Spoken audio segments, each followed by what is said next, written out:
What do we do when we set a goal for ourselves and we don't reach it by our targeted date? Do we give up on the goal or do we reset the date? As my mentor always tells me, we never miss our goal, we only miss our timing. When was the last time you spent any type of time thinking about your goals? When you set a goal for yourself, you actually set positive forces in motion.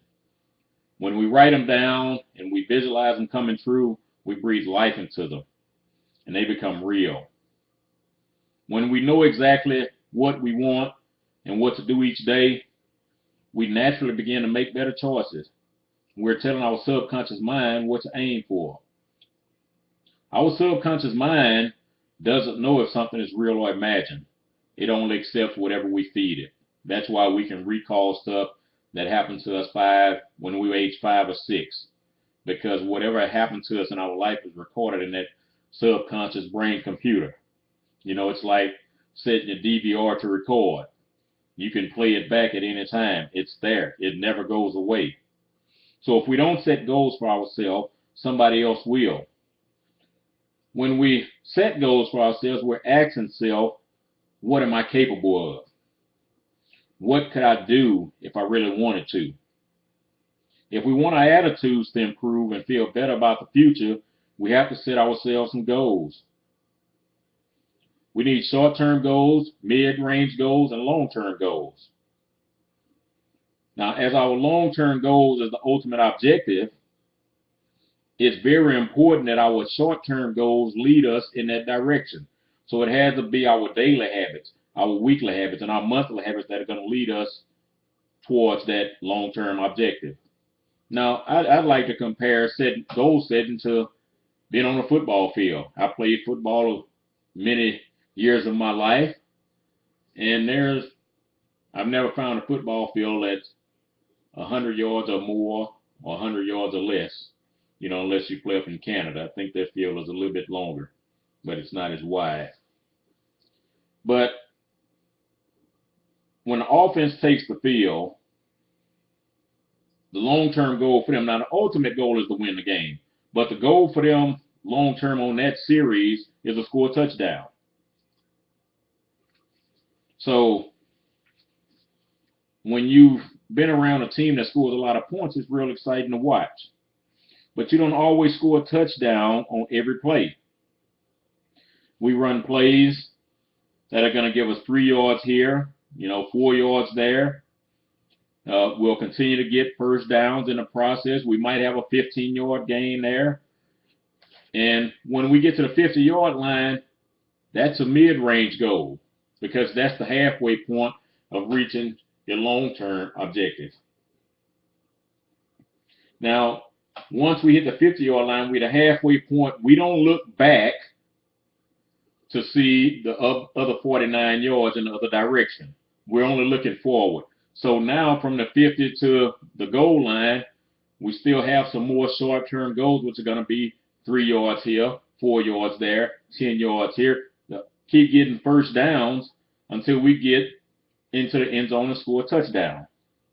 Now, on the opposite side of that, the defense's job is to keep you from doing that. And the reason I mention defense is because when we set goals, we're automatically going to experience some objections to our goals. We're going to experience some situations that are going to try to stop us from achieving and going after those goals. So that's what the defense is, the objections and the resistance that you're going to encounter, because you're going to encounter resistance. Once you write a goal down, your chances of accomplishing that goal are in between 70 to 80%. And, I don't know how true this is, but I've heard it for quite some time. Only 3% of college graduates write down their goals. Now, like I said, it's been repeated so often, and when something gets repeated so long, we automatically believe it's true. But just know that when you write it down, your chances increase 70 to 80% when you write it down. If you don't have goals, you will be fitted into somebody else's goals. Goals have 3 parts. As I mentioned, you have your written goals, you have your obstacles that are in place, and then you have the action steps. What is your goal plan? Well, for me, I'll take this example.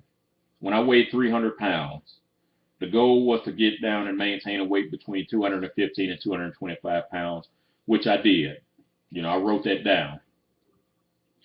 And now, just a sidebar here right now, if you see me, I'm probably almost back up there, but I had surgery, a few surgeries the last few years, on a couple of years on my feet, so been kind of immobile for the most part.